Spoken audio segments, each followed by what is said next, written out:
हमारे चैनल को सब्सक्राइब करने के लिए सब्सक्राइब के इस बटन को ऐसे दबाएं, फिर नोटिफिकेशन पाने के लिए इस बेल आइकन को ऐसे प्रेस करें और नोटिफिकेशन को ऑन कर लें। धन्यवाद। वेलकम दोस्तों, एपिक एजुकेशन चैनल में मैं आपका स्वागत करता हूं। और दोस्तों, जय श्री राम के साथ हम अपनी वीडियो को स्टार्ट करेंगे। आप भी भगवान श्री राम से प्यार करते हैं तो कमेंट बॉक्स में एक नारा लगा दीजिए, जय श्री राम। तो दोस्तों, आज की हमारी जो वीडियो रहेगी वो रहेगी हमारी, मैं आपको स्पष्ट कर देता हूं, जो एचएसएससी की जो ग्रुप डी भर्ती है उसके भी स्पेशल एक शब्द है, उसको बोलते हैं पोर्टल। ठीक है, पोर्टल के बारे में दोस्तों अपडेट आ रही है थोड़ी सी, तो वो आप लोगों के साथ साझा करनी है। अब जो ये पोर्टल है दोस्तों, पोर्टल ओपन कब तक हो सकता है? ठीक है ना, सबसे बड़ा क्वेश्चन तो यही है कि कब तक ओपन हो सकता है ये। ठीक है, तो दोस्तों जो पोर्टल है, और जो एचएससी के सचिव है कंवलजीत सैनी, उन्होंने बोला है कि जो पोर्टल है वो आपका रेडी है। ठीक है, और टेस्टिंग टूस्टिंग भी उन्होंने ये बोला है कि हो चुकी है। ठीक है, और पोर्टल ओके सही तरीके से काम कर रहा है और इसको बहुत जल्द इसको लॉन्च कर दिया जाएगा, बहुत जल्द। ठीक है, लॉन्च कर दिया जाएगा, आपको देखने को मिलेगा। ठीक है, यानी 1 से 2 दिन में उन्होंने बोला है। हो सकता है आज भी हो जाए। ठीक है, शाम 5 बजे तक उन्होंने बोला है कि शाम 5 बजे तक हो सकता है। ठीक है, आपका शाम 5 बजे तक हो सकता है ऑन हो जाए, या आपका कल भी ये पोर्टल आपका खुल सकता है। तो दोस्तों, एक तो ये बेहतरीन अपडेट आपके सामने आ रही थी पोर्टल से रिलेटेड। अब आपके मन में क्वेश्चन होगा कि यदि पोर्टल ओपन हो गया तो आगे की प्रोसेस क्या है? तो पोर्टल में आपके 2 ऑप्शन मिलेंगे आपको दोस्तों, कि आपको ग्रुप डी की जॉब चाहिए या नहीं चाहिए। ठीक है, यदि आपने कर दिया नो, आप नो कर सकते हो। यदि आपका किसी दूसरे उसमें सिलेक्शन हो जाता है, जैसे ग्रुप सी में, टीजीटी में, पीजीटी में कहीं आपका सिलेक्शन हो जाता है, तो आप नो कर सकते हो। ठीक है, और आपको एक ग्रुप डी की यदि पोस्ट चाहिए तो आप उसमें यस कर सकते हो।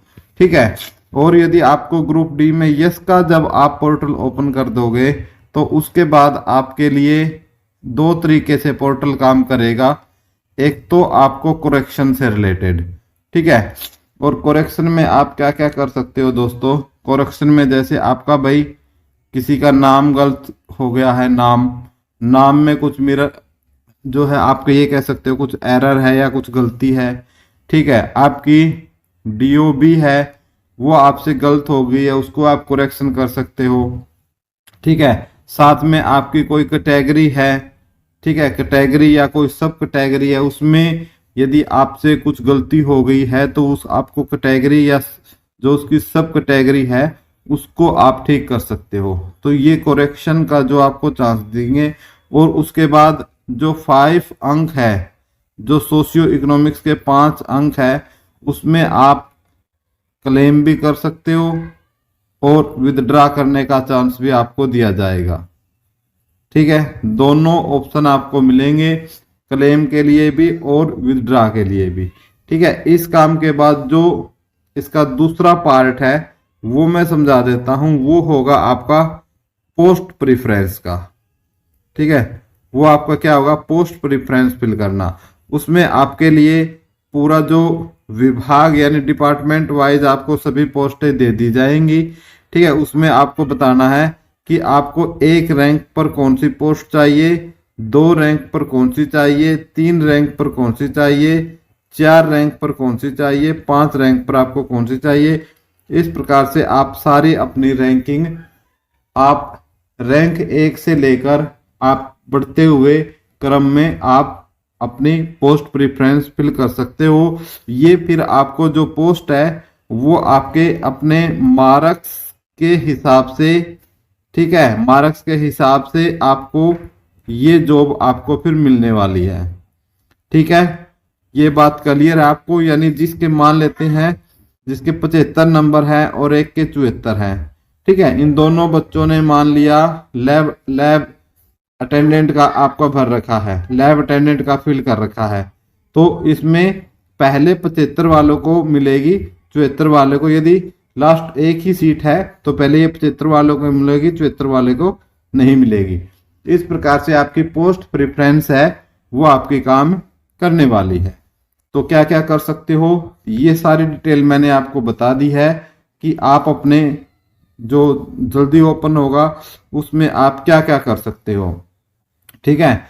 और एक बात और इम्पोर्टेंट है कि जब पोर्टल ओपन होगा, जब पोर्टल ओपन होगा, ठीक है, तो वो आपके जो आपने सीईटी का फॉर्म फिल किया था, सीईटी का फॉर्म फिल किया था, उस समय आपने एक अपना मोबाइल नंबर उसमें दिया होगा, ठीक है, मोबाइल नंबर। तो पोस्ट प्रेफरेंस फिल करते समय इस मोबाइल नंबर के ऊपर क्या आएगा, आपका एक ओटीपी आएगा। उसके बाद ही आप क्या भर पाओगे, आपकी जो पोस्ट प्रेफरेंस है, ठीक है, पोस्ट प्रेफरेंस आप फिल कर पाओगे, ठीक है। तो सबसे पहले तो ये जो मोबाइल नंबर है दोस्तों, जो ये मोबाइल नंबर है ये आपके पास होना जरूरी है, आपके पास होना ये नंबर बहुत ज़रूरी है दोस्तों, ठीक है। क्योंकि मेरे पास काफ़ी मैसेज आए थे, उनका ये कहना है कि सर जो हमारा ये मोबाइल नंबर है जो रजिस्टर्ड है, ठीक है, ये क्या हो गया है, गुम गया है, ठीक है। यदि ऐसी स्थिति है तो भाई सबसे पहले पोर्टल ओपन हो इससे पहले आप इसका जुगाड़ कर ले। तो इसका जुगाड़ कैसे कर सकते हो भाई, दो तरीके से कर सकते हो। यदि आपका अपने खुद के नाम है, ठीक है, और आपका गुम हो गया है, ठीक है, गुम हो गया, ठीक है, और आपके ही नाम है, ठीक है, आपके नाम है, ठीक है, तो आप क्या करो भाई, इसके लिए एक आप एफआईआर कटवा लो, और उस एफआईआर को आप जिस भी कंपनी का सिम है, जिस भी कंपनी का सिम है उसके ऑफिस में जाकर, उसके ऑफिस में जाकर आप अपना वो नंबर निकलवा सकते हैं, निकलवा सकते हैं, ठीक है दोस्तों। एक तो ये बात इंपॉर्टेंट है, ठीक है।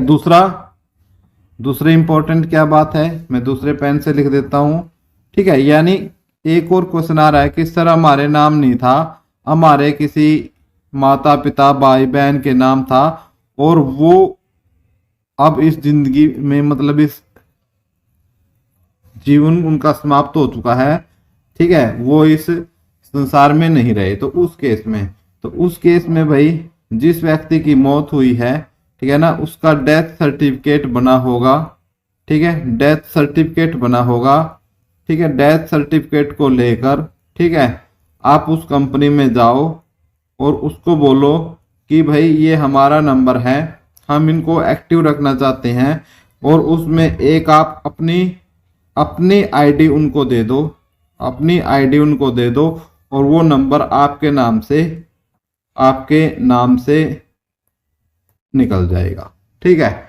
तो ये क्योंकि इस पर जो आपका क्या है ओटीपी आना है, इसी से आपके क्या है पोस्ट प्रेफरेंस फिल करना है, जैसे ग्रुप सी में भी हुआ था। क्योंकि ग्रुप सी में इसलिए हुआ था कि काफी सारे ऐसे केस आए थे कि सर मेरा तो किसी और ने पोस्ट प्रेफरेंस भर दी है, गलत भर दी है, ठीक है, किसी ने डेट ऑफ बर्थ का पता था तो हो सकता है गलत भर दे। इसलिए इस बार किससे फिल करने की बात की गई है, ओटीपी से, ठीक है। ओटीपी से ही ओटीपी आएगा आपके मोबाइल पर, तो उसको तैयार कर लें। और यदि भाई कुछ बच्चे ऐसे हैं कि हमारे पास तो ये दोनों ही कंडीशन हमारे से ये काम नहीं होता, तो भाई उन बच्चों को मैं बोलूँगा कि आप पंचकुला पहुँचे एचएससी ऑफिस में, ठीक है, और एक एप्लीकेशन दे, ठीक है, एक एप्लीकेशन दे उनको, ठीक है, कि भाई हमारे ऐसे ऐसे हमारे से जो मोबाइल नंबर है जो रजिस्टर्ड था वो गुम हो गया है, तो हमारा इसका कुछ समाधान करें, या हमारा इसके अंदर जो एक्टिव नंबर है उसको अपडेट करें, ठीक है, तो ऐसा हो सकता है, वो आपको एचएससी ऑफिस में जाकर पता चलेगा और वो आपको आगे का जो तरीका है, ठीक है, वो आपको समझाएंगे कि किस प्रकार से वो नया नंबर अपडेट होगा। या फिर हो सकता है एचएससी क्या करे, वहीं से आपकी पोस्ट प्रेफरेंस फिल कर दे। ठीक है, वहीं से क्या कर दे, पोस्ट प्रेफरेंस फिल कर दे। ठीक है, तो आपको कैसा जैसा भी तरीके से ठीक लगता है आप उस तरीके से कर दिए। मैंने आपको हर एक तरीके से आपको बता दिया है। ठीक है, तो ये एक समस्या थी बच्चों की जो आ रही थी। ठीक है, और साथ में भाई जो एक बात आई है डीवी को लेकर। ठीक है, डीवी आपका भाई ऑनलाइन होगा, ये एचएससी ने क्लियर कर दिया है। क्योंकि एचएससी का बोलना है दोस्तों, एचएससी ने बोला है कि भाई हमारे पास समय नहीं है, कि हमारे पास समय नहीं है, समय नहीं है कि हम 56,000 बच्चों का जो डीवी है वो ऑफलाइन करें। ठीक है, हम ऑनलाइन डीवी करेंगे। उसके बाद जो आपके जो डॉक्यूमेंट्स होंगे, ठीक है, जो आपके डॉक्यूमेंट्स होंगे उनकी जो चेकिंग है वो कौन करेगा, विभाग उनको चेक करेगा। ठीक है, विभाग क्या करेगा, चेक करेगा, जिस विभाग में आपकी ड्यूटी आएगी। जैसे हरियाणा पुलिस में आई आपकी वाटर कैरियर में, तो हरियाणा पुलिस चेक करेगा।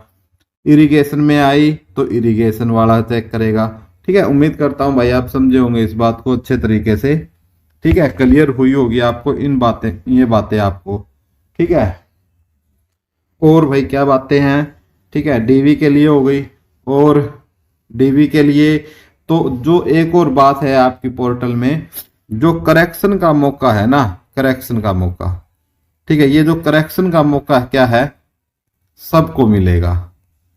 करेक्शन का मौका सबको मिलेगा। ठीक है, लेकिन जो पोस्ट प्रेफरेंस है, आपकी पोस्ट प्रेफरेंस है, ये सिर्फ 56,000 बच्चों का पढ़ने को, 56,000 बच्चों को ही मौका मिलेगा। ठीक है, जो शॉर्ट लिस्ट होंगे आपके, ठीक है, जो शॉर्ट लिस्ट होंगे बच्चे, सिर्फ उनको मिलेगा पोस्ट प्रेफरेंस भरने का मौका। तो ये भी आप अपने अकॉर्डिंग देख सकते हो इसको। ठीक है, और कोई हमारा पॉइंट बचा तो नहीं है, और यदि कोई आपको जानकारी आपको रहती है तो वो आप मुझे बता सकते हो। ठीक है, ये मैंने आपको बता दिया। ठीक है, और एक महत्वपूर्ण जानकारी आ रही है कि भाई जो कुछ भर्तियां हैं, ठीक है, जो 28,000 जो सीएम ने घोषणा की थी कि 29 तारीख को उनका रिजल्ट आ सकता है। ठीक है, तो दोस्तों ये सब ऐसा मान रहे हैं कि जो कोर्ट केस जो 26 फरवरी को और जो 27 फरवरी को जो केस लगे हुए हैं, ठीक है, ऐसा बोल रही हैं कि एचएससी इनको निपटा लेगी, क्योंकि लोकसभा के चुनाव नज़दीक है। ठीक है, लोकसभा चुनाव नज़दीक है, और ऐसा मान रहे हैं कि आपके लगभग पहले आपके जो ग्रुप सी के रिजल्ट है, ग्रुप सी का रिजल्ट पहले आएगा। ठीक है, यदि सब ठीक रहा तो। ठीक है, उसके बाद क्या आएगा आपका, उसके बाद आपका ग्रुप डी का रिजल्ट आएगा। ठीक है, अब आपके दिमाग में होगा कि जो ग्रुप डी है इसका रिजल्ट कब तक आ सकता है। ठीक है, तो मैं आपको बता दूं भाई, ठीक है, एक कंफर्म न्यूज आ रही है एचएससी ऑफिस की तरफ से कि लोकसभा से पहले इसकी ज्वाइनिंग, लोकसभा से पहले इसकी क्या कर दी जाएगी, ज्वाइनिंग दे दी जाएगी, सभी विभागों को दे दिया जाएगा। और सरकार ने एक और बात एचएससी ने क्लियर की है कि एचएससी ने बोला है कि भाई जो भर्तियां पाइपलाइन में है, पाइपलाइन मतलब जो भर्तियां चल रही हैं, नई भर्तियां नहीं निकाल सकते, लेकिन जो चल रही है उनका जो रिजल्ट है वो हम आचार संहिता में भी निकाल सकते हैं, आचार संहिता में निकाल सकते हैं। ठीक है दोस्तों, एक ये अपडेट खुद एचएसएससी के कमलजीत सैनी सचिव है, ठीक है, या सदस्य है, उन्होंने खुद बोला है कि हम आचार संहिता में नई भर्तियां नहीं निकाल सकते, नई एडवर्टाइजमेंट नहीं कर सकते, लेकिन जो चली आ रही है ना उसका रिजल्ट निकाल सकते हैं। ठीक है, लेकिन उन्होंने बोला है कि हम ज्यादा से ज्यादा बच्चों को चांस देना चाहते हैं, तो हम पहले ग्रुप सी की भर्ती को क्लियर करेंगे पहले। ठीक है, उनका दावा है कि जो अब 26-27 को जो केसेस हैं उनको सबको खारिज कर दिया जाएगा, तो चाहे रिजल्ट हमें 95 में से निकालना पड़े, यदि 5 अंक सस्पेंड करती है कोर्ट तो हम 95 में से निकाल देंगे, यदि 5 अंक कोर्ट मंजूर करती है तो हम फिर क्या है 100 अंकों में से निकाल देंगे। ठीक है, अब एक क्वेश्चन और आया है कि मान लो कोर्ट क्या करे, नेक्स्ट डेट दे दे किसी केस में। ठीक है, कोर्ट नेक्स्ट डेट दे, उस केस में क्या होगा भाई? उस केस में भाई HSCC ने बोला है कि हमने रिक्वेस्ट की है किससे, कोर्ट से, कि हमें भाई रिजल्ट पर कोई जो स्टे है कोई स्टे ना रहे, जो स्टे है ठीक है कोर्ट स्टे हटा दे। ठीक है, तो यदि कोर्ट स्टे हटा देता है तो भाई हम जैसे हमारे पास, जैसे उन्होंने एग्जाम्पल दिया TGT का, जैसे हमारे पास 7541 वैकेंसियां है, तो हम क्या करेंगे इनमें से 6000 वैकेंसियों का रिजल्ट निकाल देंगे, 1541 को क्या कर देंगे, रिजर्व कर देंगे उन बच्चों के लिए जो 5 अंक जोड़कर लिस्ट में आते हैं। ठीक है, तो इस प्रकार, और जो 6000 का जो बिना 5 अंक के जिनका सिलेक्शन हो रहा है, जो कट ऑफ में आ रहे हैं, उनको हम लेकर रिजल्ट निकाल देंगे। तो आपने पता भी होगा CM ने बोला था 6000, 6 + 14 + 8 इस तरीके से बोला था, तो उन्होंने इसी तरीके से बोला था। ये जो 6000 उन्होंने जो ये TGT की बोली थी, और ये जो 14000 है, ठीक है, ये 14000 उन्होंने ग्रुप D की बोली थी, और 8000 क्या बोली थी जो 56-57 वाली है। ठीक है, वैसे तो 56-57 की 12 है, ठीक है, लेकिन उसमें से 8 यानी 4000 को क्या है रिजर्व रख लेगी HSSC और उसका रिजल्ट निकाल सकती है।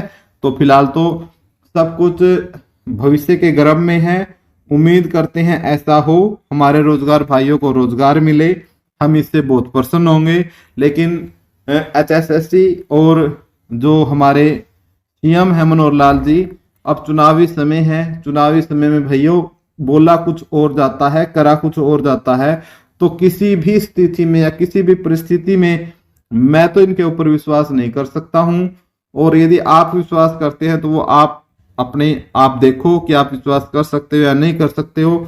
आपकी क्या राय है दोस्तों, कमेंट बॉक्स में कमेंट करके जरूर भेजें, और चैनल और वीडियो अच्छा लगी हो तो प्लीज चैनल को सब्सक्राइब कर लो, वीडियो को लाइक और शेयर कर दो। चैनल के साथ जुड़ने के लिए आपका कोटि कोटि धन्यवाद। Thank you so much.